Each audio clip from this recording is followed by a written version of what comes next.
Once we have a massive highway, then people can come in 15-20 minutes. I think our people should be happy. Why we are doing this is because you played a role in bringing us to government.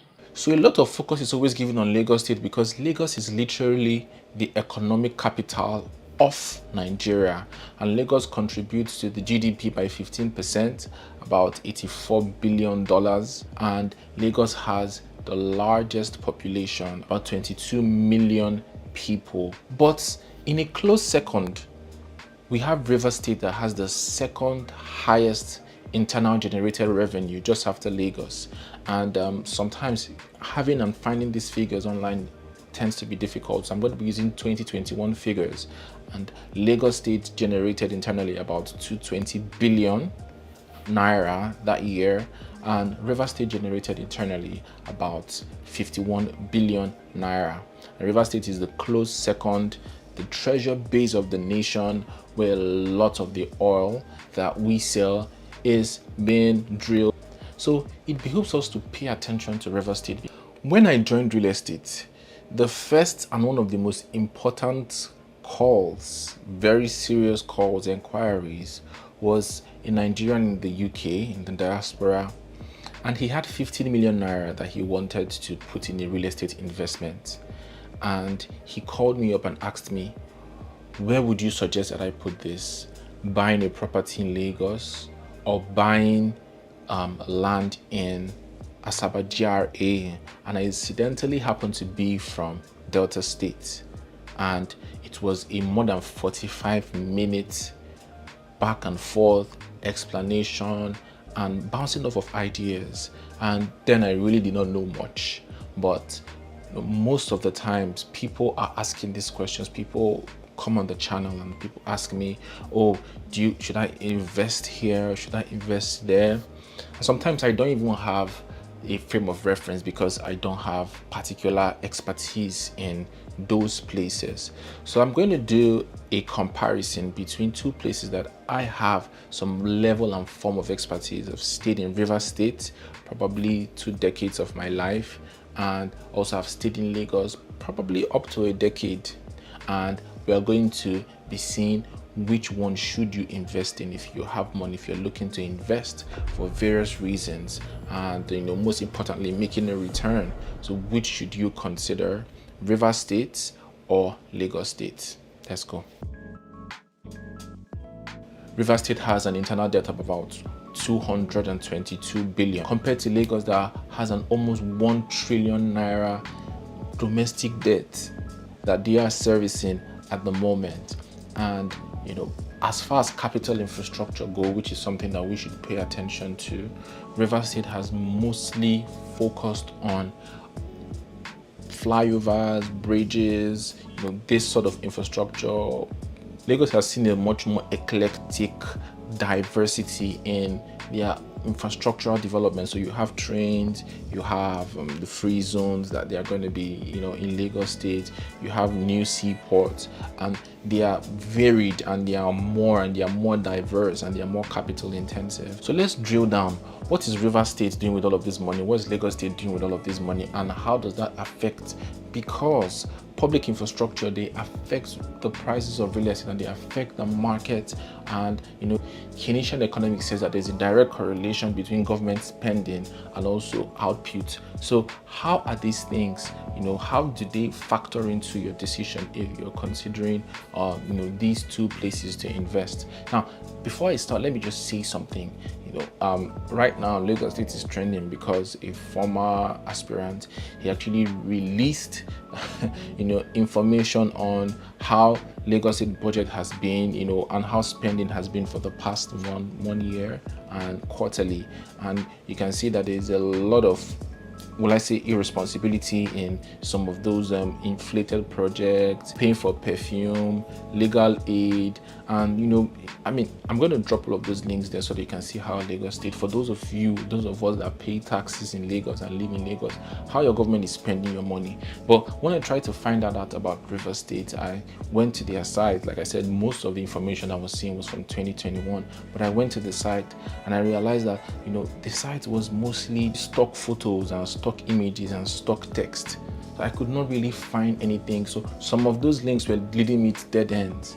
And would you believe the only link that actually worked, that you could take me to what I wanted to see, was the link to pay your tax? Obviously, they want so that will work. And I tried to go back to the former admin, the outgoing governor, which is Governor Wike, Wike, to see the projects on the side, but all the projects I could see was just that of the current guy, Sim Fubara.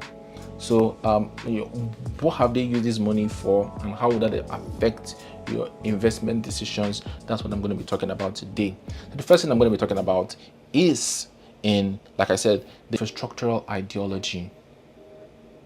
And so critics have said that there was just so much focus in River State, first of all, on the urban areas. That's Port Harcourt. Port Harcourt is the city, the garden city. There was so much focus, and then you'd see different bridges. A total of 18 flyovers or bridges was built by the former admin.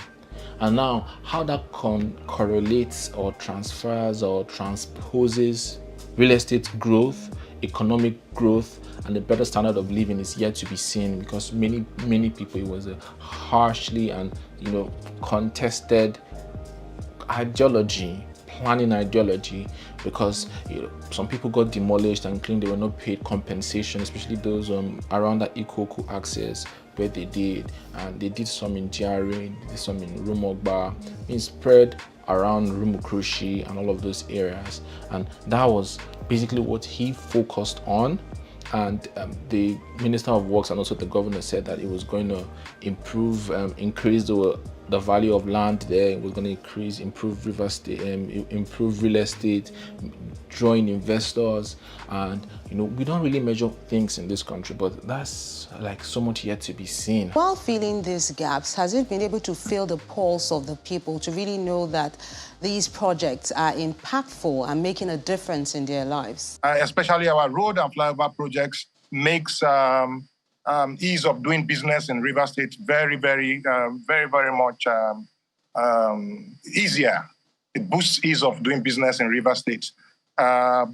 Houses, the cost of properties are getting higher because of all of this infrastructural development. You compare with Lagos, where you have projects like the Ekpe to Eleko. That road had been done. You see the widening from Eleko down to Aja. You see the VGC regional road. You see the Opebi to Ojota Link Bridge, and all these things. It's even work is being done at Mount 2. It's more spread, and we can actually see the direct impact in prices of real estate. You can see the direct impact in how the quality of life of people. So in that comparison, you be the judge on who the winner is. And also, when we talk about geography, River State is coastal, so is Lagos as well. Lagos is flanked by both the lagoon and the Atlantic Ocean, and Lagos has some really crazy benefits in that you have various. In fact, Lagos is the major port that brings goods into Nigeria. It's from Lagos, and obviously the proliferation of economic activities, driving businesses, driving industries, just for that fact.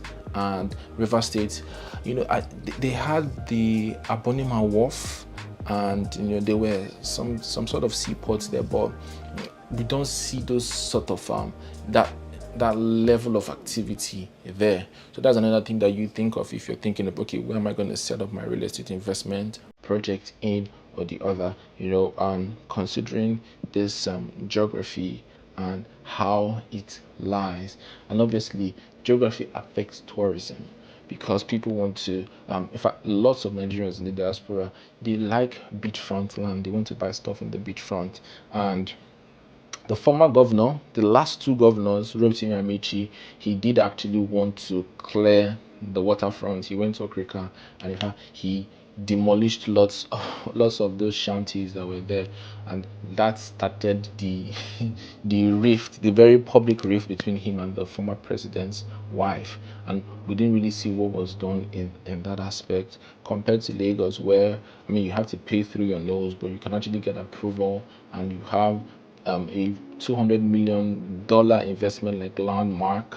You have the Good Beach, you have several of these places, which is driving and attracting revenue, attracting people. People want to come. You have like Campaign Tropicana. People travel down to go to like Campaign Tropicana. So when we look at River State, we don't really see much of that in, factoring in drawing people, even though they have they have good shoreline, they have rivers, literally they have rivers there, and that should also be another consideration. And closely related to tourism is also safety, social life. As at some 10 years ago, 10 to 5 years ago, that's when this whole militancy stuff started. And obviously people in Nigeria Delta, they were agitating that the oil was being produced there and we're not seeing the benefits in our city. Then we started talking about the Ogoni cleanup and this and that and that. And a lot of oil companies actually withdrew their staff from River State and took them to Lagos. But most of the oil workers that are still working, what they plan is that when they retire, they move on. And I know at least 5 people that actually have retired, finished working in the oil company, working in Port Harcourt, working in either Shell, Total, Halliburton, these big oil giants, and they moved to Lagos. So as far as the safety, in fact, someone even told me that when he had a kidnap scare, he literally ran away and left his property. So would sort that out, and right now he's working and doing business in Lagos. So I believe things have improved greatly, but as far as that social aspect of making people want to stay there for long and who are living there because they feel like they'll have a better life in Lagos, then maybe things need to be done better to make people feel more at home. There's the pleasure park, more of those sort of stuff, so that people have like this social congruence, so to speak, in that place. But Lagos has all of those things, and so people would likely see themselves going to Lagos. And I've even had some investors, oil workers in work and live in Port Harcourt, that have flown down to Lagos to come and invest in Alaro City. And so, and I know that like River State is supposed to have some of those free zones, and if policy can be driven in such a way that there is those things are being worked on, then I think it will have a better fighting chance. But for now, I think Lagos takes the cake in that it's more social, more heterogeneous, and you would see people probably from every different states coming to stay there just for that social status. Now, obviously, let's talk about the population. Lagos is densely populated, 22 million. You compare this 22 million to about 7 million of River State, like 7 million population. It's not even up to half. And obviously, as an investor, if you're investing for commercially office space, you're investing for rent, with a deficit of about 2 million in Lagos, about 2 million housing deficit in Lagos, and you need to ask yourself, okay, which one would give me the better return on my investment? Which one would give me the better return on my investment? And also, politics is a huge risk. It's a huge risk consideration in real estate investment, because you don't know how policy direction is going to go. So Lagos and River State, you can actually call them more or less a one-party state, because you can see the PDP have been at the helm of affairs for the past 3 decades. Same with Lagos State. APC have been there, although by a different name, but the APC also have been there close to 3 decades. But the difference in the policy direction is that if you see in River State, when Rotimi Amici came, he did lots of radical reforms. He did lots of healthcare centers. He did lots of tree planting. He did lots of all those things. He did lots of demolition and started doing some infrastructural changes, which was very different from what Odili did. Odili did, didn't do that much as regards to that. And Amici also came across with the Greater Port Harcourt project. So he proposed a ring road, and also he proposed a monorail for easy access and movement. That monorail was to cost billions of dollars, and obviously it has not come to fruition up till now. So when Amechi came in, he actually introduced a kind of a new zoning regime. I think it was a layer on top of the River State Master Plan. You could build this, you could build that, and then you had to actually go to the registry to check where your land lies in the master plan before you even build anything.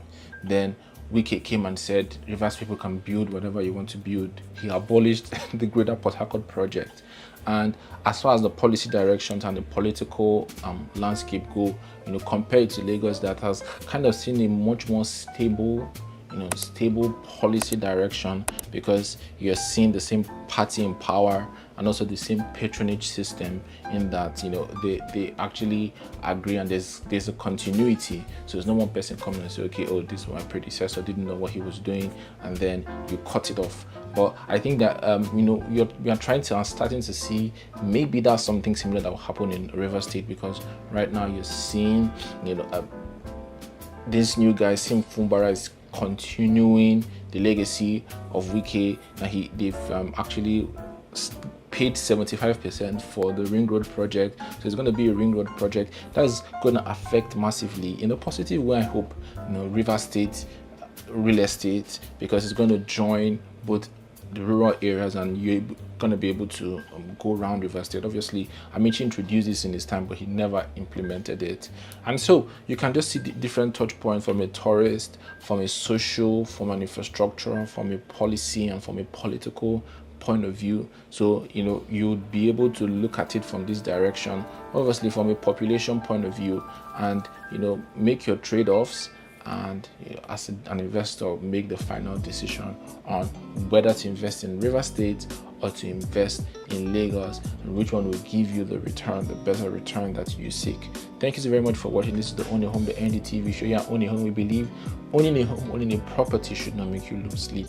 So we're committed to giving you the very best property recommendations and insider real estate is. Thank you so very much for watching. Kindly like, kindly share, kindly subscribe, and I will see you in the very next video. Bye bye.